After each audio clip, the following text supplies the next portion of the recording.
Good morning all of you. इससे पहले हमने पढ़ा था भाषा, और भाषा के बाद पढ़ा था हमने वर्ण विचार। अब हम पढ़ने जा रहे हैं शब्द रचना। शब्द, ये शब्द क्या होता है? तो देखो, वर्णों के सार्थक मेल से शब्द बनता है।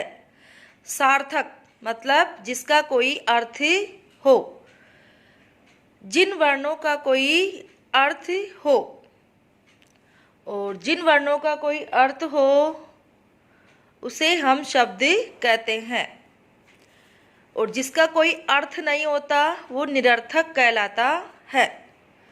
तो देखो, हम शब्द बनाते हैं, शब्द की रचना करते हैं। तो हमने सबसे पहले लिया सूरज। तो सूरज का हम वर्ण विच्छेद करेंगे। स पर हम हलंत लगाएंगे क्योंकि इसमें से हमने उ स्वर निकाला। फिर प्लस र में से भी हम स्वर निकालेंगे। र में से निकला ए, और बचा आधा र, मतलब हलंत लगा हुआ र, इसका मतलब होता है आधा र। फिर प्लस ज में से हमने निकाला ए स्वर। इस प्रकार से शब्द की रचना हुई। अब हम पढ़ते हैं शब्द के भेद। तो देखो, शब्द के भेद उत्पत्ति के आधार पर पहला, फिर है रचना व बनावट के आधार पर, और तीसरा है प्रयोग या व्याकरण के आधार पर। तो सबसे पहले हम पढ़ेंगे कि उत्पत्ति के आधार पर शब्द के कितने भेद होते हैं। तो देखो, उत्पत्ति के आधार पर शब्द के 4 भेद होते हैं। पहला है तत्सम, दूसरा तद्भव, तीसरा देशज, और चौथा विदेशी। तो तत्सम शब्द क्या होता है? तो देखो, संस्कृत के जो शब्द ऐसे के ऐसे ही हिंदी में आ गए हैं, मतलब जो कि त्यों हिंदी में आ गए हैं, उन्हें कहते हैं तत्सम शब्द। जैसे जल, पृथ्वी, सर्प, प्रथम, सूर्य, वायु। दूसरा है तद्भव।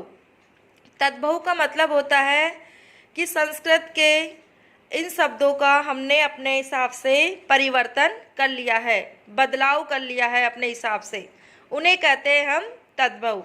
जैसे सूरज, सांप, पहला, घी और 5। फिर है देशज। इसका मतलब है कि ये शब्द देश के ही होते हैं, मतलब जो भी हम बोलचाल में प्रयोग में लेते हैं उन्हें देशज शब्द कहते हैं अपने देश के। जैसे पेट, कलाई, खिड़की, पगड़ी, गाड़ी, जूता आदि। फिर है विदेशी शब्द। तो विदेशी शब्द का मतलब होता है, इन्हें हम आगत शब्द भी कहते हैं।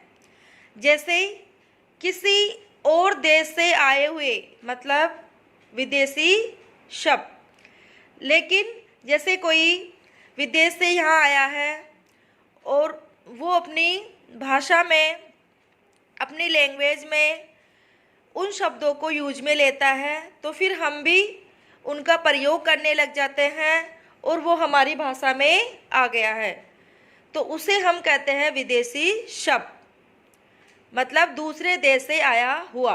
जैसे अमीर, रेडियो, कमाल, तौलिया, स्कूल, स्टेशन आदि। आज हम इतना ही पढ़ेंगे। इसके बाद हम पढ़ेंगे इसके आगे रचना व बनावट के आधार पर भेद नेक्स्ट वीडियो में। धन्यवाद।